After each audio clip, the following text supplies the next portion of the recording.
Oxford யூனிவர்சிட்டியில திரு பெரியார் அவர்களுடைய உருவப்படத்தை open பண்ணி ஐயா ஸ்டாலின் அவர்கள் மிகப்பெரிய ஒரு வரலாற்று சாதனை ஒன்று பண்ணதை நேற்றைய தினம் பார்த்தோம். ரைட்டா, உண்மையிலேயே எனக்கு அந்த செய்தியை பார்க்கும்போது ஆச்சரியமா இருந்துச்சு. என்னடா ஏதோ அவங்களோட கொள்கை தலைவரை உலக மக்கள் போற்ற அளவுக்கு கொண்டு போயிருக்காங்களேன்னு. அப்புறமா கொஞ்சம் நோண்டி பார்த்ததும் தெரியுது பாவா டம்மி பாவான்னு. என்னதான் கதைன்னு சொல்றேன், கொஞ்சம் கேளுங்க. ஆக்சுவலா நம்ம தமிழ்நாட்டில் இருக்கிற அண்ணா யூனிவர்சிட்டியோட சிஸ்டம் என்னன்னு உங்க எல்லாருக்குமே தெரியும். சிம்பிளா சொல்லணும்னா அஃபிலியேட்டிங் யூனிவர்சிட்டி. அதாவது தமிழகம் முழுவதும் இருக்கிற பல இன்ஜினியரிங் காலேஜஸோட எஜுகேஷன் சிஸ்டத்தை உள்ளடக்கியது. இதே சிஸ்டம் தான், ஆனா ஒரு சின்ன சேஞ்ச். அதாவது இண்டிபெண்டன்டான ஒரு தனி யூனிவர்சிட்டி தான் இந்த ஆக்ஸ்போர்ட் யூனிவர்சிட்டி. இந்த ஆக்ஸ்போர்ட் யூனிவர்சிட்டியோட கேம்பஸ்குள்ள மட்டுமே கிட்டத்தட்ட 40 பிரைவேட் ஹால்ஸ் செயல்பட்டு இருக்கு. ஒவ்வொன்றும் சொல்றேன் கேளுங்க. சென்ட் ஆண்டனிஸ் காலேஜ், பேலில் காலேஜ், ட்ரினிட்டி காலேஜ், கிட்டத்தட்ட 40 காலேஜஸ் இந்த 40 ஹால்லையும் செயல்பட்டு இருக்கு. அதாவது இந்த ஆக்ஸ்போர்ட் யூனிவர்சிட்டியோட கேம்பஸ்க்கு உள்ள அந்த 40 ஹால்ல ஒரு ஹால்ல இயங்கிட்டு இருக்கிற ஒரு காலேஜ், அதாவது சென்ட் ஆண்டனிஸ் காலேஜ்ல தான் பெரியார் அவர்களோட உருவ சிலை எல்லாம் கிடையாது. சாதா ஒரு டேபிளுக்கு மேல ஒரு போட்டோ வச்சு ஒரு துண்டை போட்டு ஒரு ரிபனை வெட்டி ஓபன் பண்ணாங்க. இதுல திமுக உடன்பரப்புகளுக்கு எல்லாம் இருக்கிற சந்தோஷம் எப்படி தெரியுமா? எங்க ஐயா பெரியார் அவரோட உருவ சிலையை எங்க ஐயா லண்டன்ல இருக்கிற ஆக்ஸ்போர்ட் யூனிவர்சிட்டியில போய் திறந்து வச்சுட்டாருன்னு பெருமையா வேற சொல்லிக்கிறாங்க.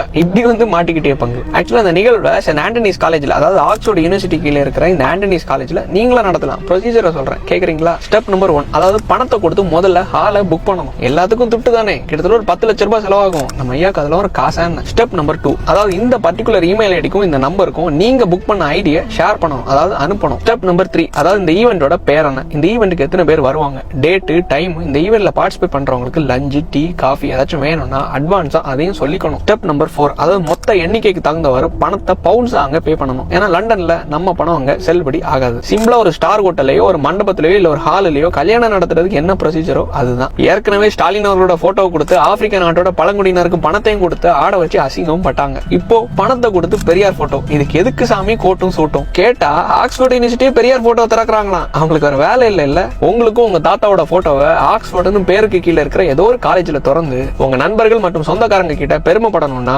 நான் சொன்ன இந்த 4 ஸ்டெப்பை ஃபாலோ பண்ணிக்கோங்க. ஐயாவோட லீலைகளை பற்றி தெரியாத உடன்பரப்புகளுக்கும் புக்கிங் ப்ரொசீஜர் என்னதான்டான்னு தெரிஞ்சுக்கணும்னு இருக்கவங்களுக்கும் இந்த வீடியோ ஷேர் பண்ணி தெரியப்படுத்துங்க. நன்றி, வணக்கம்.